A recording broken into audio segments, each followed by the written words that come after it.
You know, for all the talk of wanting to own a Vespa in this movie, it reminded me of how my family used to own one of those scooters. Well, it wasn't a Vespa, but it was a moped, so here is a quick video of me meekishly riding one for the first time 3 summers ago.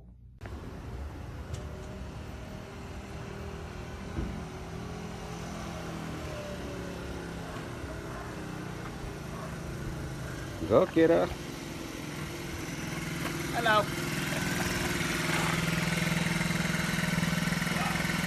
What is up, everybody? Random Man here. I hope everyone out there is continuing to stay safe and be well during this unpredictable time, as I am here bringing you my review for Luca. Set on the Italian Riviera between the 1950s and 1960s, the plot of this computer-animated coming-of-age fantasy comedy basically follows the title character, Luca, voiced by Jacob Tremblay, a sea monster boy who has the ability to assume human form while on land and explores the town of Porto Rosso with his new best friend Alberto, voiced by Jack Dylan Grazer, as they experience a life-changing summer. Going into this movie, I was looking forward to it, just like I look forward to just about any movie by Pixar Animation Studios. This is the second film of theirs in a row to not just have been delayed by the current pandemic we are living in, but also to go straight to Disney Plus, like last year's Soul did on Christmas Day. And regardless of the platform it first dropped on, this became not just my favorite animated film of 2020, but also one of my favorite movies of that year, period. And Luca being put on the platform first, at least here in the US, did cause some uproar within the studio in how it's apparently not being deemed as theater worthy. There are territories around the world that don't have Disney Plus and are getting this movie theatrically, so there's that as well. Regardless of the circumstance that this movie faced, I did want to see it because it at the very least looked like a cute watch, and it had an original story to it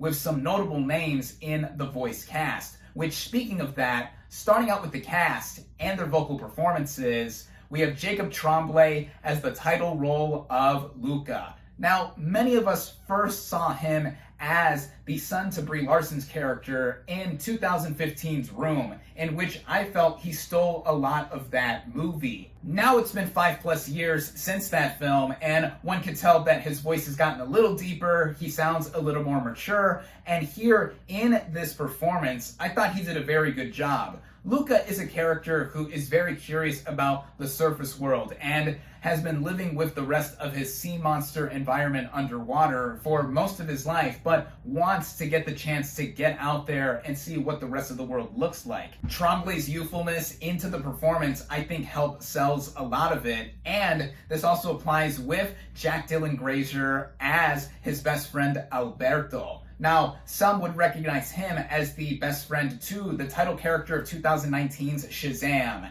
And here in Luca, he also plays the best friend to the title character. And I think that not only did he do as good of a job as Tremblay here, but both of them together, I really bought as best friends here. Their chemistry was instantaneous in the way they worked off of each other, and how his character has already been in the outside world for a little bit and knows somewhat about how the human world works, but he doesn't entirely know what the specifics are to it, and him and Luca are both discovering a lot more things together. There's also Emma Berman as Julia, a young girl who befriends both Luca and Alberto and is specifically skeptical of sea monsters existing, with, of course, those two boys having to hide their existence the entire time. Any splash of water that gets on them reveals that they are sea monsters. And Berman's character specifically is very outgoing and very energetic, and she wants to win this annual triathlon that involves swimming,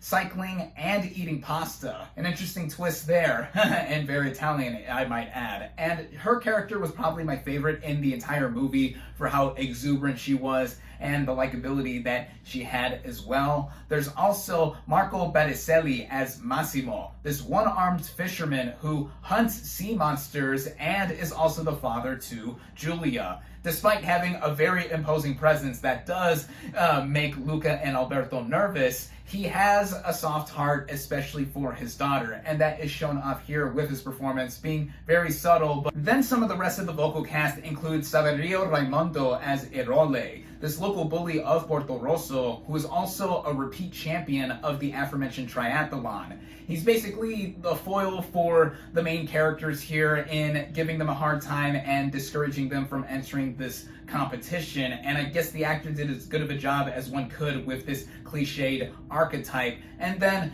there are the parents of Luca, voiced by Maya Rudolph and Jim Gaffigan. Coincidentally, Rudolph also voiced the mom character of another animated movie, The Mitchells vs. the Machines. I thought both of them did neat jobs as well. And then Sacha Baron Cohen voices the uncle to Luca briefly in this one scene that I thought was funny because it's Sacha Baron Cohen and it came out of nowhere, so there is that. The writing of this film, at first glance, may seem simple and even familiar to one that may think of a literal fish out of water story like Luca being a lot like a little-known movie from 1989 called The Little Mermaid. But I think the comparisons stop there because the way these two stories play out are not entirely similar to one another. In fact, when trailers for Luca were dropping, it caused a lot of people to make some connections and comparisons to other films from recent memory, such as 2017's The Shape of Water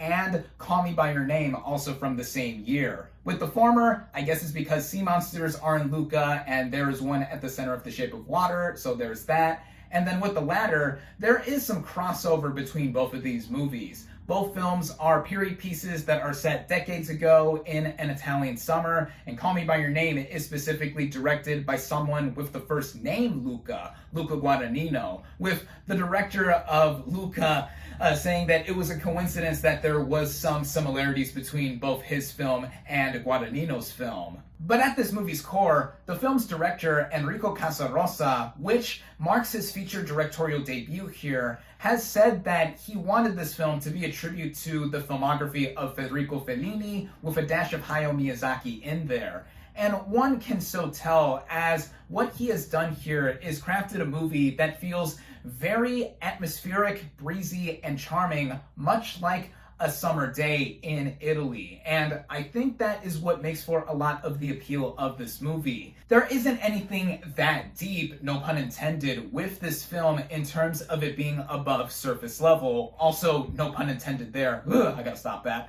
But with what is elevated here between the voice acting and the animation, I think it makes this film an enjoyable watch. Speaking of the animation, this film is very unique in its art style. With what Casarosa previously did for Pixar, it was the short film La Luna, which in English translates to the moon in both Italian and Spanish. That was attached to Brave when that played in theaters. The art style of that film is translated to Luca. In fact, the design of Giulia's father, Massimo, is very similar to the design of the dad in that short film. And then when you look at the animation as a whole, with what Casarosa described in him wanting this film to be a tribute to Fellini and Miyazaki, this film is very obviously inspired by Miyazaki and a bunch of other Studio Ghibli films. In fact, the town of Porto Rosso is a direct reference to a Studio Ghibli film of the same name. And even with some of the wonder that Miyazaki's films carry, and it being mixed in with a more cartoony, almost claymation kind of style here that reminds me of the stuff that Aardman has done, this is one of the more creative looking Pixar films that I have seen in recent memory. The animation being bright, colorful, and striking also made me engulfed into it with the environment of Italy, and also having a bunch of references in pop culture to that country specifically being in here. One of the songs that is first played in this movie, in fact, right in the opening scene, is O Mio Babino Caro, which I instantly recognized. Even other little stuff just enhanced the experience, like seeing the various foods presented here from the country, like the different forms of pasta. There's also gelato, Vespas, of course, that's a big part of Italian culture, to even something I noticed in the background of one scene in reference and tribute to one of my all-time favorite movies, Roman Holiday. And anytime you get to reference something like that, you instantly get to me. The original score of this film, I have to give a shout out to as well. Now, it is worth mentioning that it was going to be composed by Ennio Morricone. In fact, he sadly passed away last summer before the opportunity to ask him arose, and this film serves as a tribute to his legendary line of work. And the composer that ended up doing the film here was Dan Romer, who's previously collaborated with the likes of Cary Joji Fukunaga on Beasts of No Nation and the miniseries Maniac, both of which I really enjoyed. And here, the score further adds into the atmosphere of this movie. And it does feel very Morricone-esque, while also feeling like it is something that would remind you of an Italian summer day. Also, it being very whimsical and breezy as it goes along, like I mentioned before too. And speaking of that, the way this movie is strung all together and paced, it is a very quick watch. Without the end credits, it is about 84 minutes in length, and it shows that this movie is not skimping on any trivial details with what it is trying to do with the story. That I could see people taking issue with and relegating this movie to mid-tier level Pixar, but I would say that it is above it. I think even a touch below what high standard that Pixar has set for itself, because even with it not going for the jugular in terms of hitting your emotions really hard or being existential like their last movie was, I think that this film, in what it does thematically, it being about friendship, having a lot of heart, and again, just having a vibe about it. It being overall being something that I would want to experience in real life on the Italian Riviera with a cone of gelato in my hand and also enjoying the summer day. That is something that I'd like to see. For now, I wouldn't say this is one of my absolute favorite movies from Pixar, at least specifically of recent memory, but it is continuing a streak that the studio has now done for 3 movies in a row now, and that is be an original IP, with this last year's Soul and also last year's Onward not being based on anything previously produced by the studio, which I think is great to see, because with movies like these, I think that it reinforces why we fell in love with the studio in the first place, and that is what Onward, Soul, and now Luca are doing, and I feel that they are knocking it out of the park. I so wish I would have gotten the opportunity to see this thing in a theater. If you are living somewhere outside of the US where it is going to be available theatrically and it is safe for you to do so, lucky you. But for those like me living in the US, it is now available to stream on Disney Plus, and it is worth a watch for sure. And I think this is something that fans of Pixar, young and old, will be into. I definitely recommend Luca. My final verdict for Luca is 4 out of 5 stars.